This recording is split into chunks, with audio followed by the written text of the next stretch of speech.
Hey guys and gals, how's it going? I'm Tom from PhoneUplink.com and Gaming Entertainers, and in this video I'll be giving you my full review of the Google and Samsung built Nexus S.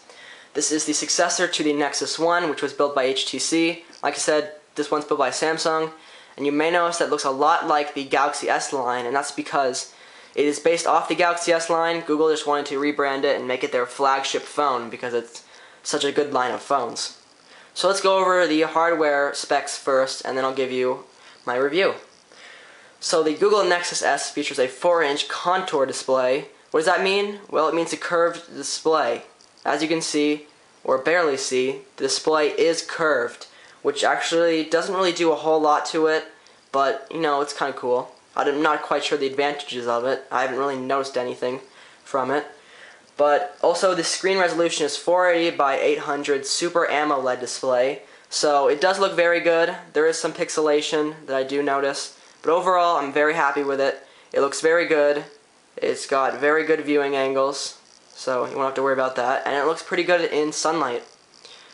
It's got a 1 GHz Hummingbird processor with 16 GB of internal memory. You could not put your own memory card in actually, so you're stuck with the 16 gigs. But, you know, it's a pretty good capacity. I think it'll last you a while. It's got an NFC near-field communication chip. Basically what that means is, let's say there's a sticker. I don't have the sticker for example, but let's say you have a little sticker on a store and they want to advertise their newest product or sale. You put your phone up to that sticker, put it on there, and it'll actually bring up, you know, links or whatever they want you to see. So pretty interesting. Sorry I can't show that to you, but if you want to Google that or look it up on YouTube, you should find some videos. It's got a new keyboard, not a whole lot. It's got a front-facing and rear-facing camera. This one is 5 megapixels, this one is 5 megapixels with auto flash. This one is VGA resolution. It's got 3-axis gyroscope. It's got 3.5mm headset jack on the bottom and a removable 1500 milliamp battery, which I'll show you right now if I can get the casing off. There you go. Let's take the battery out. I'm not very good at this actually.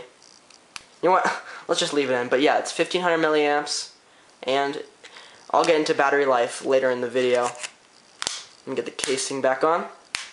So let's review the hardware. Overall, I've been very happy with the hardware. Coming from as an iPhone user, I'm not going to compare it a whole lot, but I'm definitely very happy with this hardware.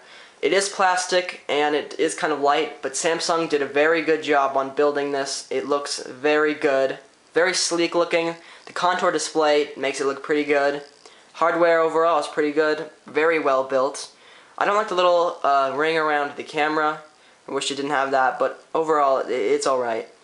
And everything else seems to be pretty good. The only odd thing I found is that the 3.5mm headset jack is on the bottom. I'm used to it being on the top, but that's alright. It's something I can deal with. But yeah, overall hardware very good. I've been very happy with it. Haven't had any really problems with it. Battery life could be better. I usually get about a day on it. I can go through a whole day and then I'll have to charge it, but it can't go up more than a day. So, and if you're doing something like watching Flash video, you're definitely going to kill your battery very quickly. So I wouldn't recommend doing a whole lot of Flash video viewing. But yeah, overall, hardware very good, and I'm very happy with it. One weird thing I found with the power button is, it is here, but if you're holding it like this and you want to turn it on, you might accidentally hit the volume rocker, which is right here. So that might be a problem. Here's your volume button right there. The volume button is very nice though. And you've got your volume rocker right there. Got your camera right there in the 5 megapixel auto flash. You've got a speaker there. Got this weird little hump, which helps with holding it, but not quite sure what that is for. Here you've got your speaker grill, 5 megapixel, or sorry, VGA quality camera. Getting those mixed up.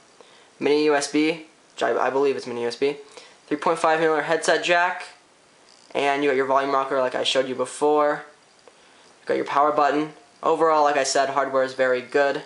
So let's get into the software review. Google Nexus S runs Android 2.3, aka Gingerbread, which is the latest version of Google's Android operating system. and this is vanilla Android, which means there are no overlays by carriers or manufacturers, which is very nice because the operating system works very well. And with the 1 GHz Hummingbird processor, it's very snappy. I haven't had any lag issues at all, which is very nice. With Android 2.3, you'll see some changes to the design, like the navigation or notification bar at the top is now black. You have some different colors on the buttons down here. Some other slight changes. It's not a huge revision, but it's definitely nice. Having this black navigation bar is a lot better. Everything looks very good. So let's start with the web browser and keyboard. So I'll launch the browser really quick. Alright, so I already have a video loaded and a web page. Let's try pinching and zooming. As you can see, it works pretty well. It's pretty snappy overall. When you're dealing with web video, sometimes with flash video, it gets some lag issues. Overall, flash video still needs a lot of work. I'll try playing this video right now. And the display on the iPhone 3GS. This display does look brilliant. The colours really do pop on this display. The Super AMOLED display is a brilliant. So as you can see, sometimes it works good, sometimes it doesn't. Depends on the video. But it's going to drain your battery a lot. I've been watching my battery drain since I started playing this video. It's pretty bad. I wouldn't really recommend using this. I'd recommend using the application.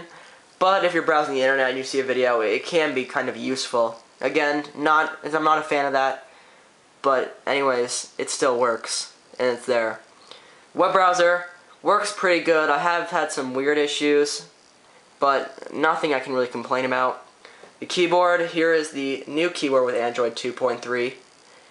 It's a pretty good keyboard. I've had some trouble with it, but overall, I was trying to do Mashable. Let's try doing a quick little type test.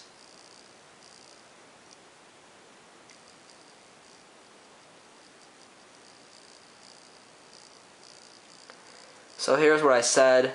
I was trying to say, what's up guys, this is Tom. Again, I've not been an Android user for a while, or I haven't been an Android user at all, to be honest.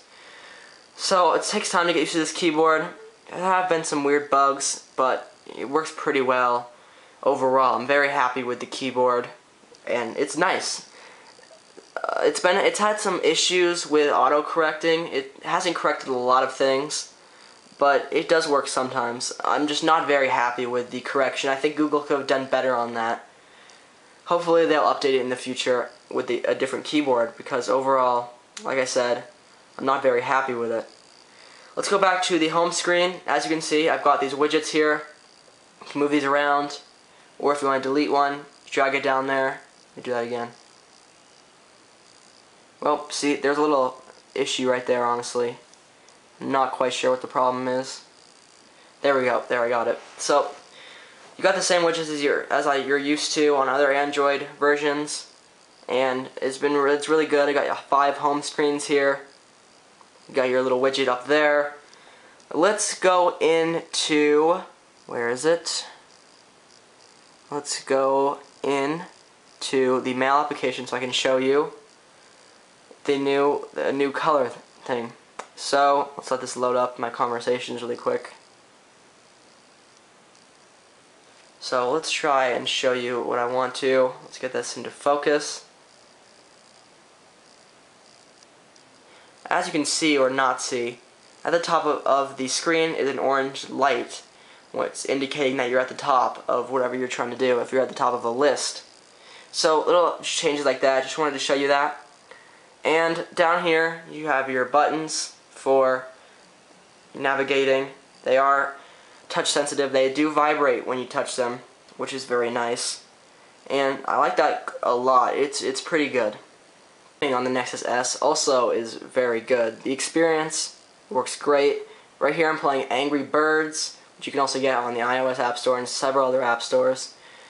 Sometimes I do get some weird lag. I'll try and show you it, but it doesn't happen all the time.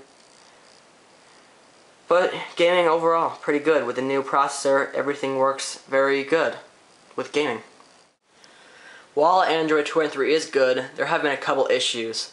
The first issue isn't a huge deal, but multitasking could be better. When you launch an application, it is running in the background, which is, good. I like that. But canceling or stopping an application I feel is just too much work. To stop an application, you have to click the menu button, Manage Apps, go to Running, and then close them from there. I think that's way too much work just to close your applications. I think there should be some easier way to do it with the menu button, but not have to go through all those different menus just to close some applications. Definitely think that needs to be worked on. Also, there have been a couple bugs that I have noticed, and they do occur a lot. I can't actually show you them now because they're bugs and I haven't caught them and filmed them, but some include unlocking this and not being able to actually unlock it. This will not respond at all. The little bar will not move, at all. That's been one problem. Some problems with the browser have happened where it freezes up, but those aren't due to the Hummingbird processor, I believe. They're just weird bugs in Android because they don't seem like they could be speed issues. Other than that, the operating system works very good. So the problems definitely shouldn't take you away from wanting an Android phone.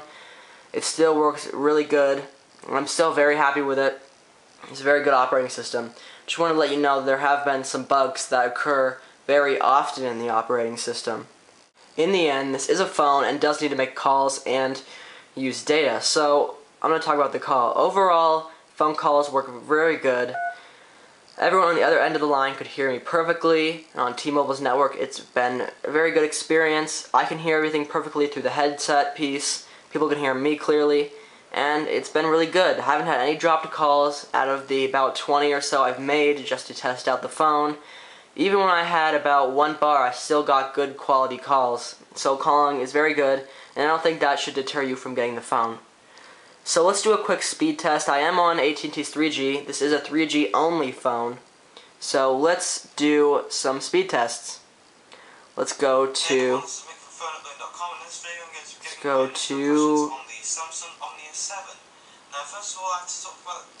I have a video playing in the background. Let's go to CNN.com. Because I have to say on this display are so vibrant, So we're loading CNN. It's actually bringing me to the mobile version, but as you can see, that Eve also loads quickly.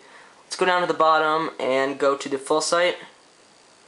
And remember, this is all over T-Mobile's 3G. You cannot actually get AT&T's 3G working on this phone due to band compatibility, so keep in mind you only get it on T-Mobile.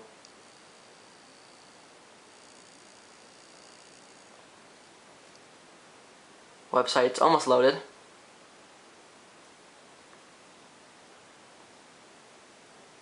And we're done. So overall, I've been very pleased with the speeds. It'll really depend on your area. In my area, T-Mobile has very good service, but it'll depend on where you are, what your service quality will be. Overall, I've been very pleased with it, and it's pretty good. Overall, the Google Nexus S is a great phone, but with phones like the Inspire 4G and Atrix 4G being released, it's starting to get harder and harder to suggest this phone to you. If you want to have Android 2.3 Gingerbread a lot, then this will definitely be the phone for you, because Google pays attention to this phone a lot more than the other ones, and they'll probably be updating this phone quicker than other phones. So if you'd like the operating system to be over the hardware, definitely get this phone. But if you want things like 4G, dual-core processors, this is not the phone for you. This has been my review of the Google Nexus S. Please visit PhoneUplink.com to see the latest news on mobile technology. Thanks for watching.